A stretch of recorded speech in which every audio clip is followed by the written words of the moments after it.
DA দয়ার দান নাকি কর্মচারীদের ন্যায্য অধিকারের মধ্যে পড়ে তা নিয়ে এই 10 বছরে স্টেট অ্যাডমিনিস্ট্রেটিভ ট্রাইব্যুনাল থেকে শুরু করে কলকাতা হাইকোর্টে বারবার বিতর্ক হয়েছে। কলকাতা হাইকোর্টের ডিভিশন বেঞ্চ 2022-এ স্পষ্ট করে দেয় ডিএ দয়ার দান নয়। সুপ্রিম কোর্টে বৃহস্পতিবারের শুনানি পর্বে অবশ্য উভয় পক্ষ এ নিয়ে নতুন করে আর সওয়াল জবাব করতে চায়নি, ফলে শীর্ষ আদালতও আলাদা করে এই নিয়ে কোনো সিদ্ধান্ত জানায়নি। ফলে ডিএ যে সরকারি কর্মীদের দয়ার দান নয়, এটা অধিকার, হাইকোর্টের এই পর্যবেক্ষণই বহাল রইল সুপ্রিম কোর্টেও। বৃহস্পতিবার ডিএ মামলার শুনানিতে শীর্ষ আদালতের রায়, রাজ্য সরকারি কর্মচারীদের বকেয়া ডিএর 25% মার্চ মাসের মধ্যে মিটিয়ে দিতে হবে। শুধু তাই নয়, মে মাসের মধ্যে বকেয়া ডিএর সবটা মিটিয়ে দিতে হবে।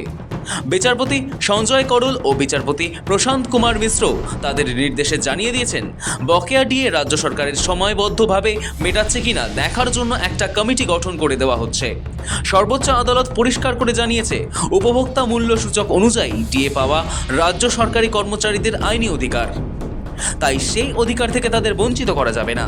তবে শীর্ষ আদালতের নির্দেশ সত্ত্বেও মমতা বন্দ্যোপাধ্যায় সরকার কি বকেয়া ডিএ মেটাবে? সন্দেহ কর্মচারীদের। ডিএ নিয়ে সুপ্রিম নির্দেশের পরই তেড়েফুঁড়ে উঠেছে সংগ্রামী যৌথ মঞ্চ।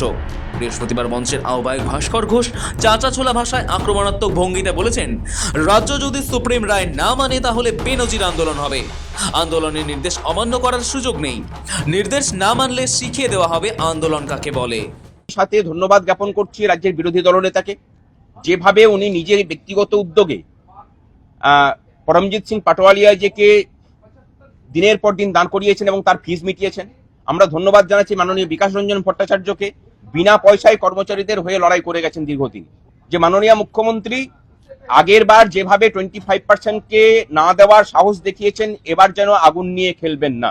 কর্মচারীদের আইন স্বীকৃত অধিকার এটা প্রতিষ্ঠিত হলো এবং এর রায়ের প্রভাব গোটা ভারতবর্ষ জুড়েই পরিষ্কার জানায় যে এই ভোটের মুখে এই রায় যদি ক্যারি ফরওয়ার্ড না করা হয়, তাহলে যে আন্দোলনের সম্মুখীন হবেন আপনি, আপনাকেও নতুন করে আন্দোলন শেখাবো আমরা, এটুকু কথা দিলাম। সমস্ত রকম বিভেদ ভুলে আসুন, পথে না নামলে পরে কিন্তু এই রায়কে ইমপ্লিমেন্ট করানো যাবে না। আজকে অন্তর্বর্তী বাজেট 31শে মের মধ্যে 25% দেওয়ার কথা। দূর থেকে বসে অন্য কেউ আদায় করে দেবে সেই জামানা নেই। পশ্চিমবঙ্গের সমস্ত স্তরের মানুষকে বলছি যে যার যা দাবি দাওয়া আছে, এটা হচ্ছে গোল্ডেন পিরিয়ড এই রাজ্যে আন্দোলন করার। পথে নামুন। শুধু এসআইআরটা কোনো ইস্যু নয়, এসআইআরটাকে ইস্যু বানানো হয়েছে, এটা একটা পদ্ধতি।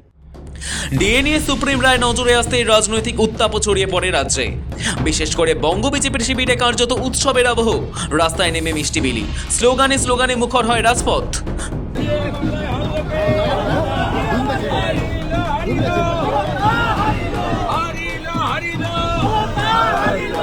বিরোধী দলনেতা শুভেন্দু অধিকারীর উচ্ছ্বাস ছিল চোখে পড়ার মতো। সাংবাদিক বৈঠকের মাঝপথেই বক্তব্য থামিয়ে তাকে বলতে শোনা যায়, হেরেছে হেরেছে, মমতার সরকার হেরেছে।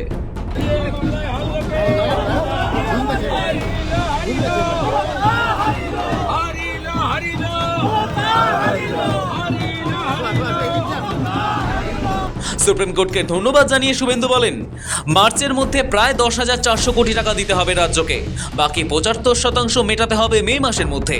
অর্থাৎ এই সরকারের অক্ষমতার খেসারত পরের সরকারকে দিতে হবে। রাজ্যের যে ষড়যন্ত্র টালবাহানা সবই সুপ্রিম কোর্ট ধুয়ে মুছে সাফ করে দিয়েছে। 26-এর নির্বাচনে বিজেপি ক্ষমতায় আসছে বলে দাবি করে রাজ্যের সরকারি কর্মচারীদের প্রতি বিরোধী দলনেতার আশ্বাস, বিজেপি সরকার এলে সুপ্রিম কোর্টের রায় মর্যাদার সঙ্গে কার্যকর করা হবে। মমতা বন্দ্যোপাধ্যায়কে আগামী মার্চ মাসের মধ্যে 10,400 কোটি টাকা কর্মচারীদেরকে দিতে হবে, আর বাকিটা যেটা হবে সেটার দায়ভার পরবর্তী সরকারকে নিতে হবে।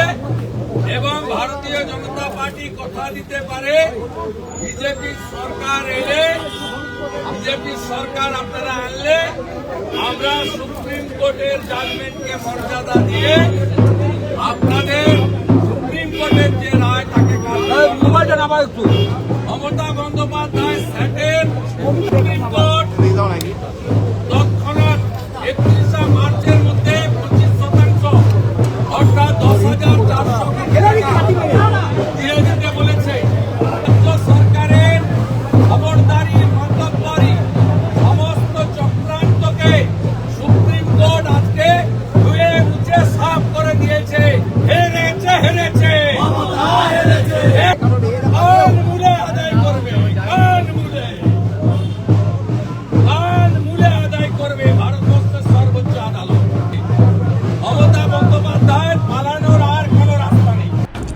শুভেন্দুই নয়, রাজ্য সরকারকে তোপ দাগতে ময়দানে নামে বাম কংগ্রেসও।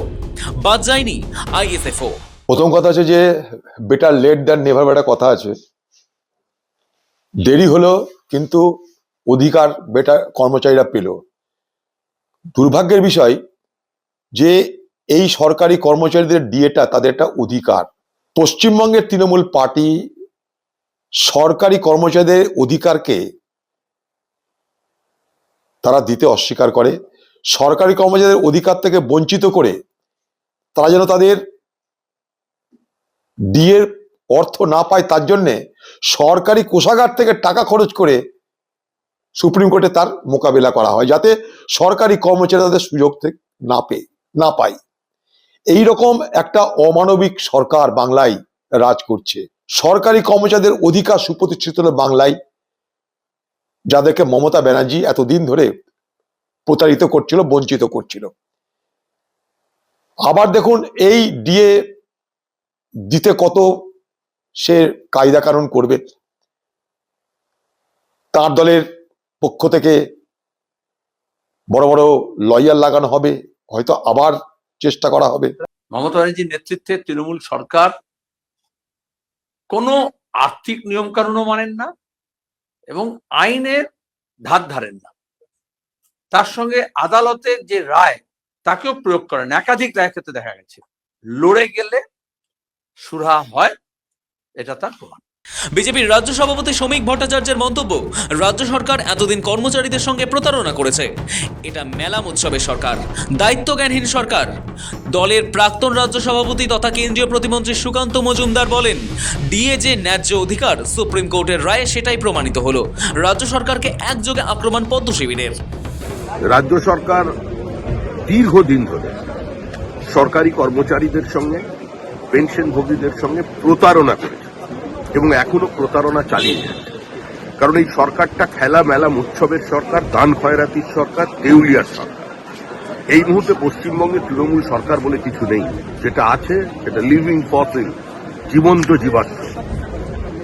এখন এই সরকারের উচিত সুপ্রিম কোর্টের নির্দেশকে পালন করে অবিলম্বে 25% দিয়ে দেওয়া এবং তারপরের যে সরকারি কর্মচারীদের জন্য ব্যবস্থা, সেটা নতুন সরকার এসে করবেন। পশ্চিমবঙ্গ সরকারি কর্মচারীর এবং পেনশনভোগীর তারা কেন্দ্রের হারে ইয়ে পাবেন। অর্থাৎ সর্বোচ্চ আদালতের যে রায়, সেই রায় প্রমাণ করলো যে মমতা বন্দ্যোপাধ্যায়ের সরকারের যে স্ট্যান্ড, তাদের যে অবস্থান ছিল সেটা ভুল ছিল। কোর্ট পরিষ্কারভাবে বলে দিয়েছেন, মহামান্য সুপ্রিম কোর্ট বলে দিয়েছেন যে ডিএ ন্যায়সিদ্ধ অধিকার সরকারি কর্মচারীদের। যদিও বিরোধীদের পাল্টা জবাব দিতে ছাড়েনি শাসক শিবিরও। তৃণমূল বলছে, বাংলায় ডিএ এবং পেনশন দুটোই রয়েছে, কিন্তু বিজেপি শাসিত যে রাজ্যগুলিতে পেনশন নেই সেই রাজ্যগুলিতেও পেনশন চালু করা হোক। উঠে এসেছে কেন্দ্রীয় বঞ্চনার প্রসঙ্গ। যে বিজেপি শাসিত যে রাজ্যগুলোয় পেনশন নেই কর্মচারীদের, সেখানে আপনারা পেনশন চালু করবেন কিনা? বাংলায় তো পেনশন আছে, বাংলায় ডিএ এবং পেনশন দুটোই আছে। কেন্দ্রীয় সরকার 2 লক্ষ কোটি টাকা দেয়নি, তারপরেও মমতা বন্দ্যোপাধ্যায় অন্য সমস্ত কর্মসূচি বহাল রেখেও সাধ্যাতীতভাবে ডিএও দিচ্ছেন, পেনশনও দিচ্ছেন। তাহলে বিজেপি শাসিত রাজ্যের সঙ্গে যদি তুলনা হয়, তাহলে যেখানে যেখানে পেনশন বন্ধ হয়ে গেছে, পেনশন নেই, তাহলে শ্রমিক ভট্টাচার্য আগে ঘোষণা করুন যে ওখানে পেনশনও চালু করতে হবে বিজেপি শাসিত রাজ্যে। সব মিলিয়ে ডিএ রায়ের পর রাজ্য রাজনীতিতে নতুন করে চাপ বাড়ল নবান্নের ওপর। শীর্ষ আদালতের কড়া সময়সীমা ও নজরদারির মাঝে এখন নজর রাজ্য সরকার পরবর্তী পদক্ষেপে কোন পথে হাঁটে। তবে এসবের মাঝেই দেখা যায়, এবারের রাজ্য বাজেটে অতীতের বাজেটের ধারা বজায় রেখে চলতি বছরেও রাজ্য সরকারি কর্মচারীদের জন্য ডিএ বৃদ্ধির ঘোষণা করেছে পশ্চিমবঙ্গ সরকার। 4% ডিএ বাড়ছে রাজ্য সরকারি কর্মীদের। একই সঙ্গে অন্তর্বর্তী বাজেটে 7ম পে কমিশন গঠন করা হবে বলেও ঘোষণা করা হয়েছে। বৃহস্পতিবার সুপ্রিম কোর্টে ডিএ মামলার চূড়ান্ত রায়দান করেছে, যেখানে ডিএকে সরকারি কর্মচারীদের মৌলিক অধিকারের স্বীকৃতি দেওয়ার পাশাপাশি আদালত জানিয়েছে, মার্চের মধ্যে বকেয়া 25% এবং মে মাসের মধ্যে বাকি 75% বকেয়া মিটিয়ে দিতে হবে। এসবের মাঝেই রাজ্য বাজেটে ডিএ বৃদ্ধির সম্ভাবনা সরকারি কর্মচারীদের কাছে প্রত্যাশিতই ছিল।